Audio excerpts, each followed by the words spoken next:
거룩하시고 자비로우신 하나님, 이 새벽 주님 앞에 나와 기도할 수 있도록 우리의 발걸음을 인도해 주시니 감사합니다. 무더웠던 여름이 지나고 시원한 가을이 찾아왔습니다. 계절의 변화를 통해 주님의 섭리를 느낍니다. 뜨거운 태양 아래서도 우리를 지켜주셨고 이제는 신선한 바람으로 우리의 마음을 위로해 주심에 감사드립니다. 높고 청명한 하늘을 바라보며 상쾌한 공기를 마시며 풍성한 주님의 은혜를 깨닫습니다. 결실의 계절을 맞이하여 우리의 삶도 풍성한 열매 맺기를 원합니다. 우리의 삶이 주님의 은혜로 연걸어가는 열매처럼 날로 성숙해지고 풍성해지게 하여 주시옵소서. 하나님, 무엇보다 우리의 삶에 성령의 열매가 맺히기를 소원합니다. 주님의 사랑으로 우리의 마음을 채워주시고 희락과 화평이 우리의 영혼 깊숙이 깃들게 하여 주시옵소서. 오래 참음의 씨앗이 자라나 어려움 속에서도 흔들리지 않게 하시며 자비와 선함으로 사람들을 따스하게 대하도록 도와주시옵소서. 주님께 충성하고 이웃에게 신실하며 온유한 마음으로 세상을 품게 하여 주시옵소서. 절제의 능력으로 유혹을 이기게 하셔서 마침내 주님의 선하신 뜻을 이루게 하여 주시옵소서. 하나님, 오늘은 개천절입니다. 개천절을 맞아 대한민국의 발전과 번영을 위해 기도합니다. 이 나라, 이 민족의 시작과 뿌리가 하나님께 있음을 믿음으로 고백합니다. 위로는 하나님을 사랑하고 아래로는 이웃과 세상을 사랑하며 널리 인간을 이롭게 하는 복된 대한민국이 되게 하여 주시옵소서. 무엇보다 이 나라가 하나님의 뜻에 따라 움직이는 나라가 되기를 원합니다. 정치, 경제, 사회, 문화 모든 영역에서 하나님의 공의와 사랑이 흘러넘치는 살기 좋은 대한민국이 되게 하여 주시옵소서. 하나님, 한반도의 평화를 위해 기도합니다. 남과 북 사이의 긴장과 갈등이 해소되고 화해와 협력의 길이 열리게 하여 주시옵소서. 이 땅의 진정한 평화와 통일의 그날이 오기까지 평화의 왕이신 주님께서 우리를 인도하여 주시옵소서. 북한의 주민들과 지하교회 그리스도인들을 기억하여 주시옵소서.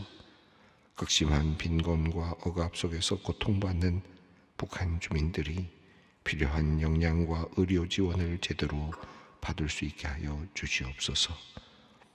지하교회에서 신앙을 지키는 그리스도인들이 많이 있습니다. 하나님, 그들을 위하여 기도합니다. 박해와 위험 속에서도 믿음이 흔들리지 않게 붙잡아 주시고 성령님의 위로와 능력으로 강건케 하여 주시옵소서. 그들의 간절한 기도를 들으시고 그들이 흘리는 눈물을 닦아주시며 그들의 소원을 이루어 주시옵소서. 개천절인 오늘 한반도의 복음 통일의 길이 열리기를 염원하며 파주 헤이리에서 DMZ 기도 찬양제가 열린다고 합니다. 남과 북을 가로지르는 155마일 DMZ가 성도의 기도와 찬송으로 가득한 복음 전도 통일 순례길이 되기를 바랍니다.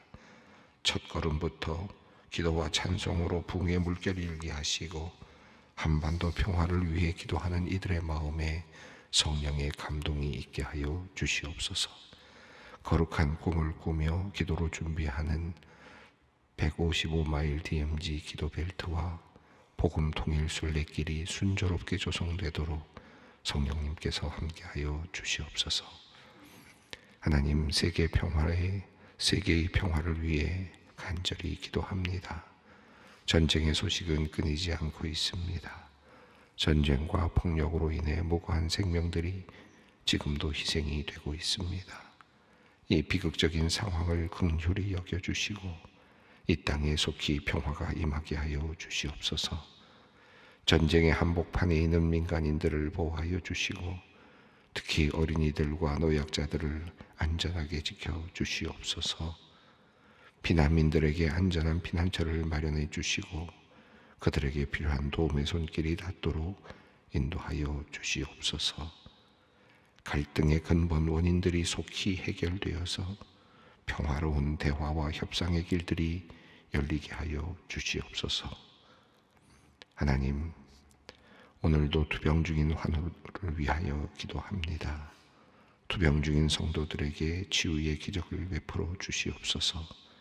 투병의 과정에서 낙심하지 않고 오히려 주님을 더욱 의지하며 믿음으로 승리할 수 있게 하여 주시옵소서. 수술을 앞둔 성도들에게는 의료진의 손길을 통해 주님의 치유의 능력이 나타나게 하시옵소서. 수술 후 회복 중인 성도들은 합병증 없이 온전히 회복되게 하시고 재활의 과정을 잘 견딜 수 있는 인내심과 체력을 허락해 주시옵소서. 정신적, 심리적 고통으로 힘들어하는 성도들에게 주님의 평안과 위로를 더하여 주시옵소서. 그들의 마음을 소망과 기쁨으로 회복시켜 주시옵소서. 우울증과 불안으로 고통받는 이들에게 하나님의 사랑을 듬뿍 부어주셔서 자존감이 회복되고 다시 일어설 용기와 소망을 갖게 하여 주시옵소서. 모든 환우들이 치유의 과정을 통해 주님과 더 깊은 관계를 맺게 하시고 이 시간을 통해 영적으로 더욱 성숙해지는 은혜를 누리게 하여 주시옵소서. 이들의 간증이 많은 이들에게 위로와 소망이 되게 하여 주시옵소서. 하나님, 이제 주님의 말씀을 듣고자 합니다. 우리의 마음밭을 옥토로 일구어 주셔서 말씀의 씨앗이 뿌리 내리고 풍성한 열매를 맺게 하여 주시옵소서. 말씀을 통해 우리의 생각과 행동이 변화되고 말씀대로 살아가는 은혜를 누리게 하여 주시옵소서. 우리 주 예수 그리스도의 이름으로 기도드리옵나이다. 아멘. 오늘 주시는 하나님의 말씀은 누가복음 3장 1절로 6절까지 말씀입니다. 누가복음 3장 1절로 6절까지 말씀을 함께 봉독하겠습니다.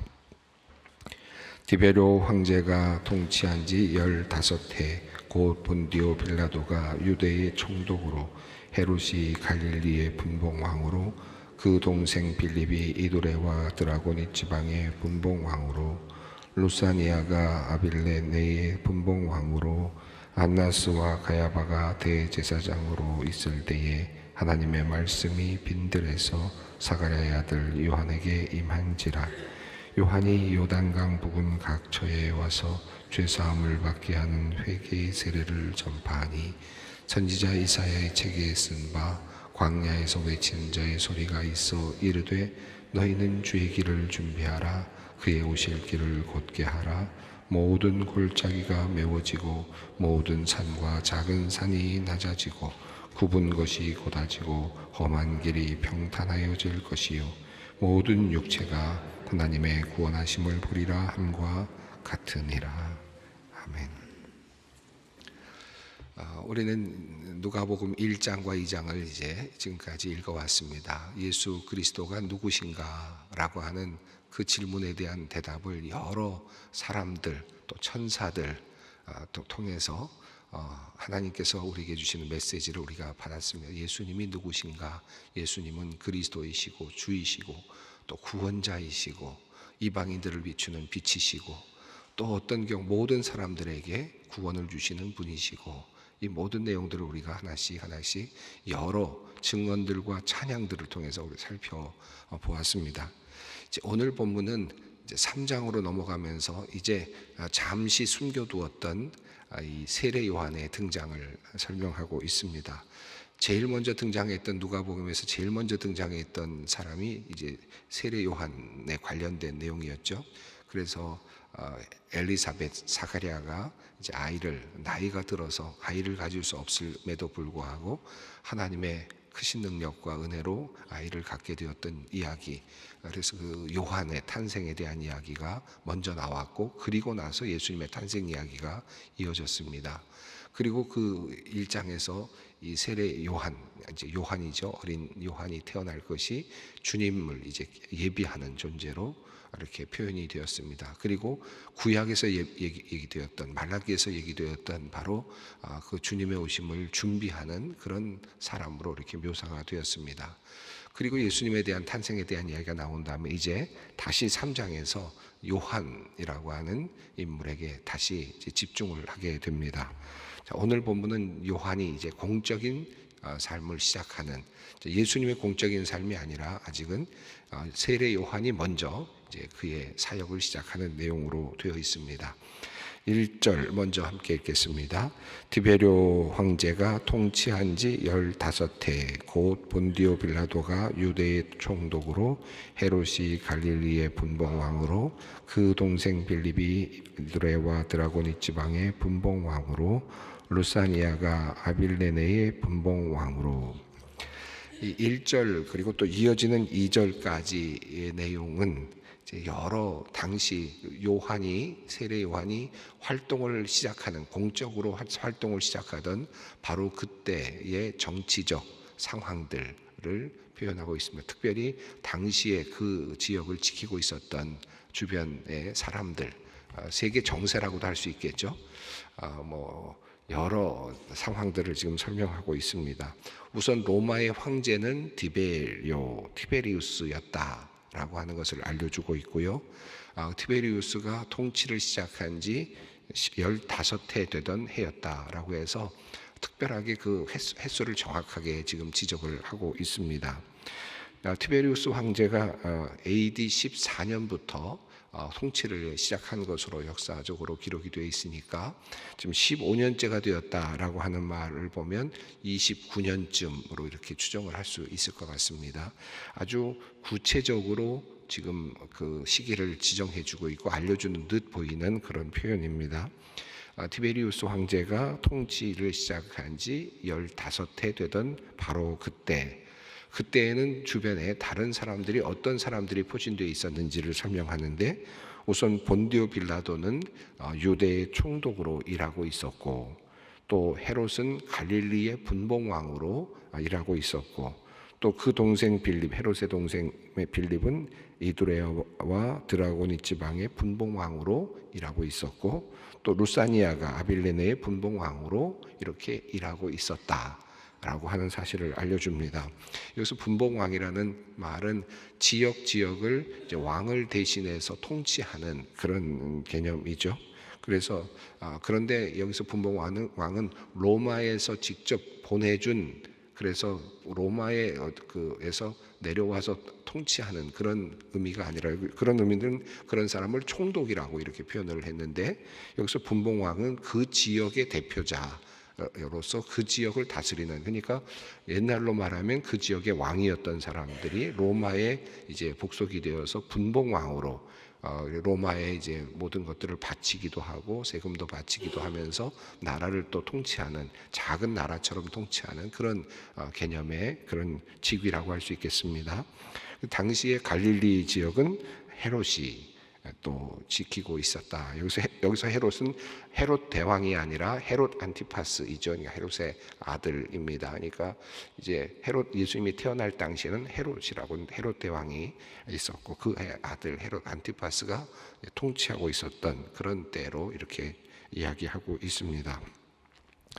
여기 1절은 지금 정치적으로 지금 어떤 사람들이 이 세상을 통치하고 있었는가라고 하는 내용을 설명하고 있고, 이제 2절은 이어서 이제 종교적으로 그 유대, 특히 예루살렘의 대제사장이 누구였는지를 설명합니다. 2절 읽겠습니다. 안나스와 가야바가 대제사장으로 있을 때에 하나님의 말씀이 빈들에서 사가랴의 아들 요한에게 임한지라. 이 안나스는 AD 15년에 대제사장직을 이제 그만둔 것으로 역사적으로는 기록되어 있고, 그리고 이어서 그 안나스의 사위인 가야바가 AD 18년부터 37년까지 대제사장으로 있었던 것으로 이렇게 기록이 되어 있으니까 역사적으로 지금 안나스와 가야바가 함께 통치했다 이런 표현은 조금은 어색할 수는 있습니다. 지금 그 앞선 디베로 황제가 통치한 지 15년이라고 하는 그런 연도로 봐서 29년 정도를 지금 표현하고 있다면 이미 안나스는 15년에 이미 그만둔 상태니까요. 그럼에도 불구하고 안나스, 가야바라고 하는 이름이 나오는 이유는 가야바라고 하는 자신의 사위를 지금 세워놓고 안나스가 또 내면적으로는 통치하고 있었던 그런 시기라고 또 볼 수 있기 때문입니다. 실제로 그런 상황이었던 것으로 그렇게 또 역사가도 기록들을 하고 있습니다. 그러니까 안나스와 가야바가 그냥 하나의 통으로 이렇게 표현이 되어 있다라고 볼 수 있겠습니다. 자, 대제사장으로 있을 때에 이렇게 표현이 됩니다. 그래서 정확하게 나름대로 어떤 때를 지금 지명을 하고 있습니다. 이때 이제 하나님의 놀라운 역사가 일어났는데 사가랴의 아들 요한, 세례 요한입니다. 사가랴의 아들 요한에게 하나님의 말씀이 임했다라고 이렇게 표현이 됩니다. 1절과 2절 말씀을 읽으면서 뭔가 조금 익숙한 듯한 표현이라는 생각이 안 드십니까? 신약 성경에 이렇게 표현된 부분은 많지 않은데 구약 성경에는 이렇게 표현된 부분이 상당히 많이 있습니다. 여기 하나의 아주 전형적인 하나의 표현 구조를 갖고 있는데요.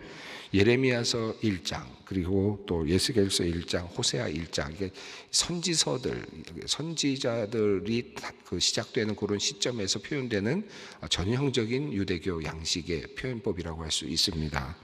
예를 들면 예레미야서 1장 2절로 3절은 요시야가 다스린 지 13년에 여호와의 말씀이 예레미야에게 임하니라 이렇게 되어 있거든요. 그러니까 어떤 왕의 시점, 어떤 통치자의 시점을 이야기하면서 하나님의 말씀이 예레미야에게 임하였다 이렇게 표현이 되어 있단 말이죠. 에스겔서 마찬가지입니다. 갈대아 땅 그발 강가에서 여호와의 말씀이 에스겔에게 임하고 이렇게 되어 있습니다. 그러니까 어느 때 어느 지역에 있는 누구에게 하나님의 말씀이 임하였다 이런 표현이죠.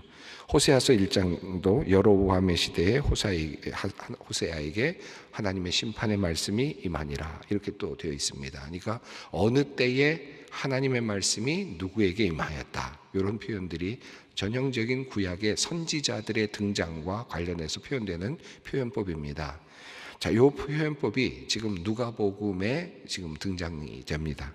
그러니까 1절과 2절에서 중요하게 다루고 있는 내용은 하나님의 선지자가 등장했다라고 하는 표현입니다. 그러니까 세례 요한은 선지자다. 구약에서 지금까지 내려오다가 말라기로 이어지면서 끝났던 중단되었던 하나님의 선지자의 이름이 이제 새롭게 거명되는 거죠. 하나님의 선지자가 드디어 이제 이 땅에 나타났다. 우리 구약 시대에 있었던 하나님의 선지자가 이제 새롭게 이제 요한이라고 하는 이름으로 등장했다라고 하는 선언을 하고 있습니다. 1절과 2절을 한마디로 표현한다면 선지자의 등장이라고 하는 표현이라고 할 수 있겠습니다. 선지자는 하나님의 말씀을 그대로 있는 그대로 전하는 사람이죠. 하나님의 뜻을 세상 사람들에게 전하는 임무를 가지고 있는 특별히 선택된 사람입니다. 이 선지자 중에서도 가장 큰 선지자다라고 예수님께서 후에 평가를 하시는데 어느 누구보다 더 큰 자다라고 말씀하시는 것으로 보아서 가장 중요한 임무를 띠고 온 선지자라고 그렇게 볼 수 있겠습니다. 1절과 2절을 읽으면서 디베로 황제, 그 다음에 여러 빌라도, 갈릴, 또 헤롯 이런 이름들이 쭉 나왔는데 이 이름들을 우리가 역사적으로 하나로 묶어서 지금 요거를 어느 시점인가 몇 월 달쯤인가 어느 때일까 이렇게 규정하기는 쉽지는 않습니다.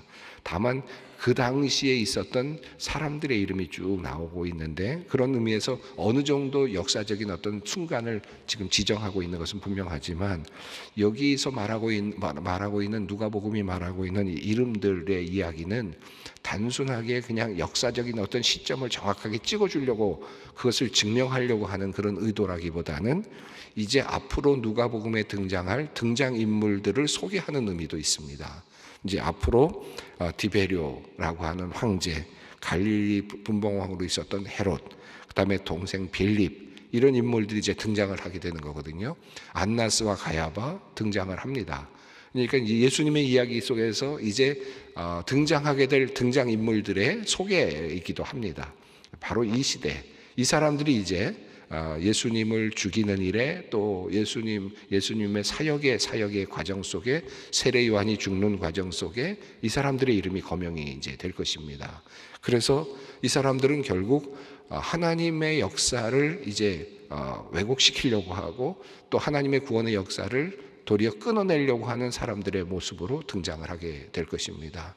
자, 그러면서도 당시에는 최고의 권위, 어떤 자리에 놓여 있는 그런 사람들입니다. 자, 이 사람들의 이름이 먼저 거명이 됐고, 그때 이제 사가랴의 아들 요한에게 하나님의 말씀이 임하였다라고 표현이 됩니다. 자, 2절을 보면 2절이 흥미로운 표현이 되어 있는데 1절과 2절이 나누어져 있다 보니까 2절이 더 눈에 이렇게 쏙 들어오는데요. 안나스와 가야바가 대제사장으로 있을 때 하나님의 말씀이 빈들에서 사가랴의 아들 요한에게 임하였다. 안나스와 가야바는 종교 지도자죠. 대제사장입니다. 한마디로 말하면 하나님과 인간과의 관계를 대변하고 변호하고 또 하나님께 아뢰고 하는 이 모든 일들을 하는, 그리고 제사장이 하는 일이 뭡니까? 번제를 통하여 이스라엘 백성들의 모든 죄를 또 하나님께 올려드려서 속죄함을 하도록 하는 그런 제사를 드리는 그런 자리에 있는 최고의 자리에 있는 사람이라고 할 수 있겠죠. 안나스와 가야바가 대제사장으로 있을 때 하나님의 말씀이 어디로부터 내려와야 됩니까?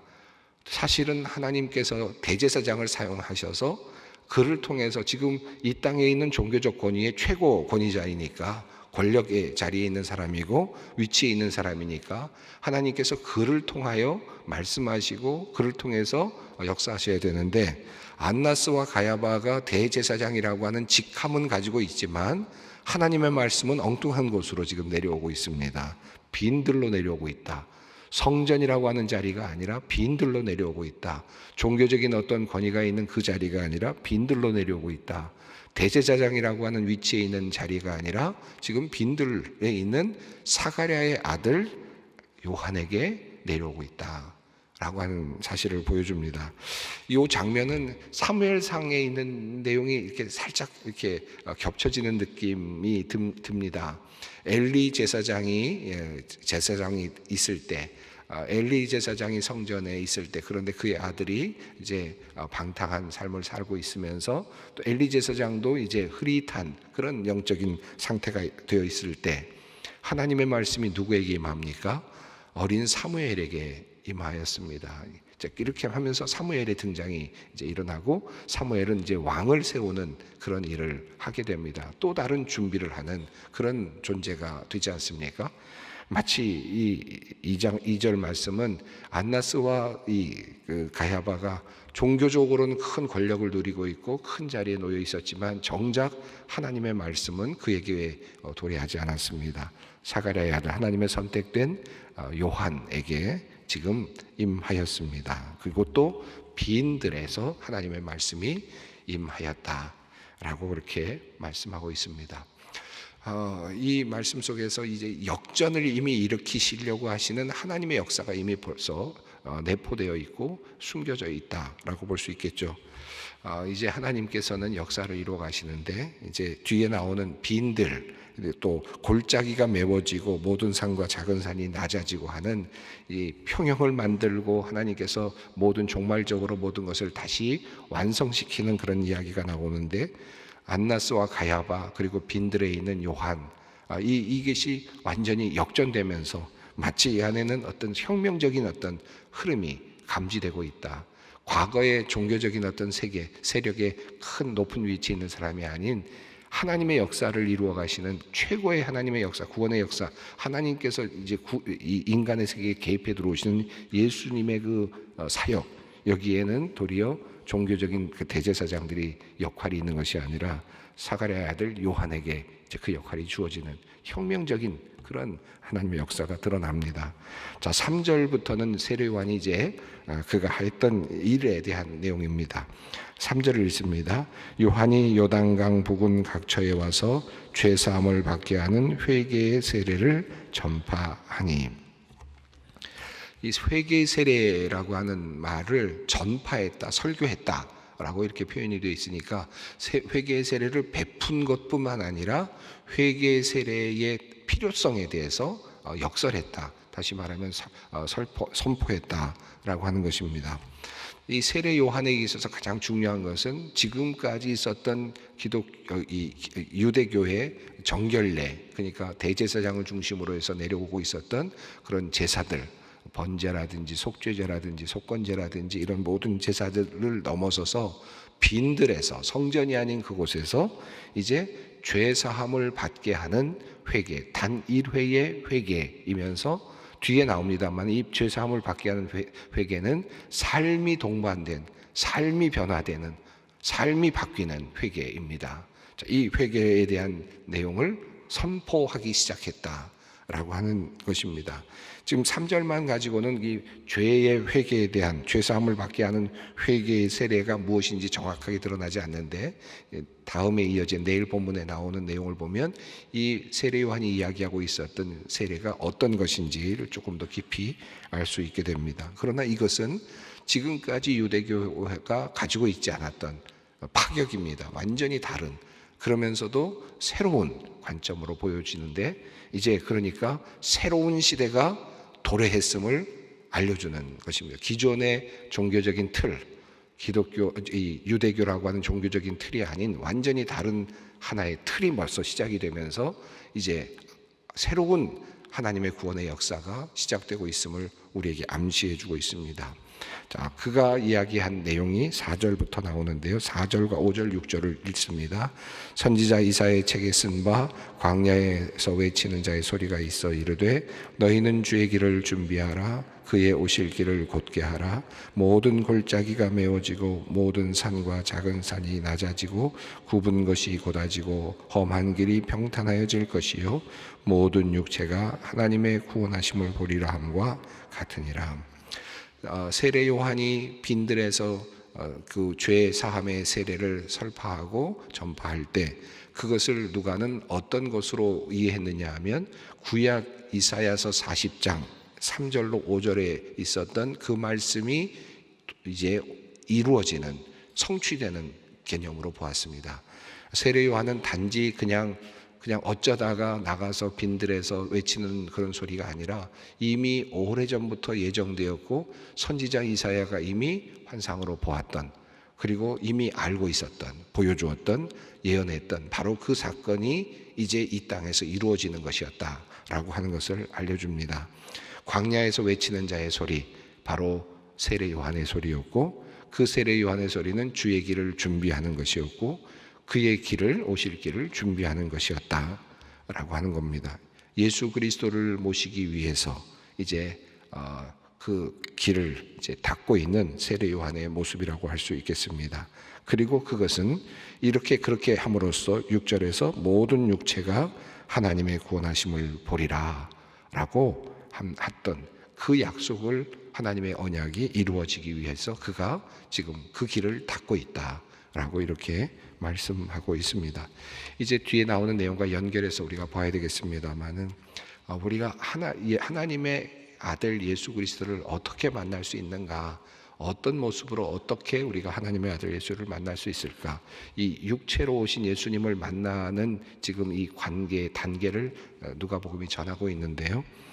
먼저 회개에 이르는 회개의 세례, 죄사함을 받게 하는 회개의 세례를 통하여 이제 주님의 오심을 준비하고 있다라고 하는 사실을 성경이 오늘 우리에게 말씀하고 있습니다. 역사적인 하나의 큰 흐름이고 구원사에 나오는 그런 내용이 있지만 오늘 우리가 이 말씀을 받으면서 이런 마음을 가졌으면 어떨까 싶습니다. 내가 하나님을, 예수 그리스도를 더 깊이 만나기 위해서 내가 무엇을 해야 할까? 예수 그리스도께서 이 땅에 오셨다는 것, 예수님께서 나의 구주가 되신다는 것을 나는 어떻게 더 깊이 알고 그분의 그 주권, 예수님의 그 주권을 우리가 어떻게 인정할 수 있을까? 그런 질문 앞에서 우리가 해야 될 첫 번째는 주님이 오실 수 있도록 나의 마음을 준비하는 것, 이것이 바로 첫 번째입니다. 이것이 바로 회개에 이르는 세례입니다. 우리가 세례를 받는 것도 중요한 의미가 있지만 내 안에 회개하는 마음이 있을 때, 죄를 깨닫고 회개하는 마음이 있을 때 내 안에 예수 그리스도의 오실 길이 열린다라고 하는 사실을 우리가 이 말씀을 통해서 또 깨닫게 됩니다. 오늘 이 말씀 붙잡고 또 나갑니다. 하나님께서 우리의 마음에 예수 그리스도의 구원의 길을 열어주시기를 바라는 마음으로, 회개하는 마음으로 우리를 돌아보면서 예수께서 나의 모든 것의 주권을 붙잡으시고 우리를 이끌어 주시기를 바라는 마음으로 우리 회개의 자리로 또 함께 나가기를 원합니다. 함께 기도합니다. 하늘에 계신 우리 아버지, 아버지의 이름을 거룩하게 하시며 아버지의 나라가 오게 하시며 아버지의 뜻이 하늘에서와 같이 땅에서도 이루어지게 하소서. 오늘 우리에게 일용할 양식을 주시고 우리가 우리에게 잘못한 사람을 용서하여 준 것 같이 우리 죄를 용서하여 주시고 우리를 시험에 빠지지 않게 하시고 악에서 구하소서. 나라와 권능과 영광이 영원히 아버지의 것입니다. 아멘.